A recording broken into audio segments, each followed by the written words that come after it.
ಶೋಧ ಚಾನೆಲ್ನ ವೀಕ್ಷಕರಿಗೆಲ್ಲರಿಗೂ ಮಹಾಶಿವರಾತ್ರಿ ಹಬ್ಬದ ಶುಭಾಶಯಗಳು. ಇವತ್ತಿನ ನಮ್ಮ ವಿಡಿಯೋದಲ್ಲಿ ಶಿವಲಿಂಗ ಪೂಜೆಯನ್ನು ಶಿವರಾತ್ರಿ ಹಬ್ಬದ ರಾತ್ರಿ ಹೇಗೆ ಮಾಡಬೇಕು ಅಂತ ತಿಳಿಸ್ಕೊಡ್ತಾ ಇದ್ದೀವಿ. ಅದಕ್ಕಿಂತ ಮೊದಲು ಶೋಧ ಚಾನಲನ್ನು ನೀವಿನ್ನೂ ಸಬ್ಸ್ಕ್ರೈಬ್ ಮಾಡಿಲ್ಲ ಅಂದರೆ ದಯವಿಟ್ಟು ನಮ್ಮ ಚಾನಲನ್ನು ಸಬ್ಸ್ಕ್ರೈಬ್ ಮಾಡಿ.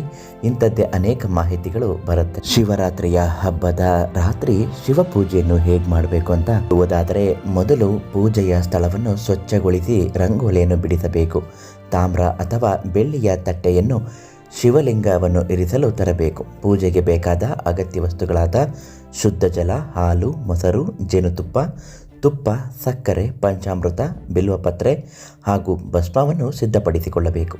ಮೊದಲಿಗೆ ಕೈಯಲ್ಲಿ ಅಕ್ಷತೆಯನ್ನು ಹಿಡಿದುಕೊಂಡು ಮತ್ತು ನೀರನ್ನು ಹಿಡಿದು ಶಿವನ ಧ್ಯಾನ ಮಾಡುತ್ತಾ ಪೂಜೆಯ ಸಂಕಲ್ಪವನ್ನು ಮಾಡಿ ನಂತರ ಅಭಿಷೇಕವನ್ನು ಆರಂಭಿಸಬೇಕು. ಶುದ್ಧೋದಕ ಸ್ನಾನ. ಮೊದಲು ಗಂಗಾಜಲ ಅಥವಾ ಶುದ್ಧ ನೀರಿನಿಂದ ಅಭಿಷೇಕ ಮಾಡಿ. ಪಂಚಾಮೃತ ಅಭಿಷೇಕ. ಹಾಲು, ಮೊಸರು, ತುಪ್ಪ, ಜೇನುತುಪ್ಪ ಮತ್ತು ಸಕ್ಕರೆಯಿಂದ ಶಿವಲಿಂಗಕ್ಕೆ ಸ್ನಾನ ಮಾಡಿಸಿ. ಪ್ರತಿ ಹಂತದಲ್ಲೂ ಓಂ ನಮಃ ಶಿವಾಯ ಮಂತ್ರವನ್ನು ಪಠಿಸಬೇಕು. ಕೊನೆಯಲ್ಲಿ ಮತ್ತೆ ಶುದ್ಧ ನೀರಿನಿಂದ ಅಭಿಷೇಕ ಮಾಡಿ ಮೃದುವಾದ ವಸ್ತ್ರದಿಂದ ಲಿಂಗವನ್ನು ಒರೆಸಿ.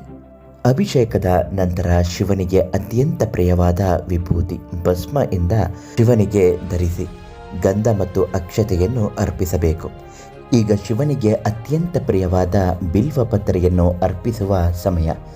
ತ್ರಿದಳಂ ತ್ರಿಗುಣಾಕಾರಂ ಎಂದು ಸ್ಮರಿಸುತ್ತಾ ಮಗುಚಿದ ಸ್ಥಿತಿಯಲ್ಲಿ ತಲೆಕೆಳಗಾಗಿ ಬಿಲ್ವಪತ್ರೆಯನ್ನು ಲಿಂಗದ ಮೇಲೆ ಇರಿಸಿ ಬಿಳಿ ಬಣ್ಣದ ಹೂವುಗಳು ಅಥವಾ ತೊಂಬೆ ಹೂವುಗಳಿಂದ ಅವುಗಳನ್ನು ಅರ್ಪಿಸಬೇಕು.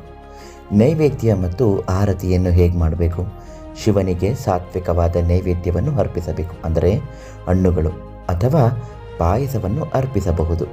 ನಂತರ ಧೂಪ ಮತ್ತು ದೀಪವನ್ನು ಬೆಳಗಿ ಭಕ್ತಿಯಿಂದ ಶಿವನ ಮಂಗಳಾರತಿ ಮಾಡಿ ಸಾಷ್ಟಾಂಗ ನಮಸ್ಕಾರ ಮಾಡಬೇಕು.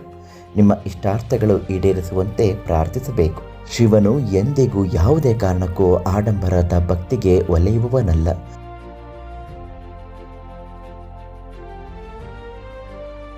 ಅವನು ಭೋಲೆನಾಥ. ಶುದ್ಧ ಮನಸ್ಸಿನಿಂದ ಅರ್ಪಿಸುವ ಒಂದು ಲೋಟ ನೀರು ಮತ್ತು ಒಂದು ಬಿಲ್ವಪತ್ರೆಗೆ ಅವನು ಪ್ರಸನ್ನನಾಗುತ್ತಾನೆ. ನಿಮಗೂ ನಿಮ್ಮ ಕುಟುಂಬಕ್ಕೂ ಮಹಾಶಿವರಾತ್ರಿ ಹಬ್ಬದ ಶುಭಾಶಯಗಳು.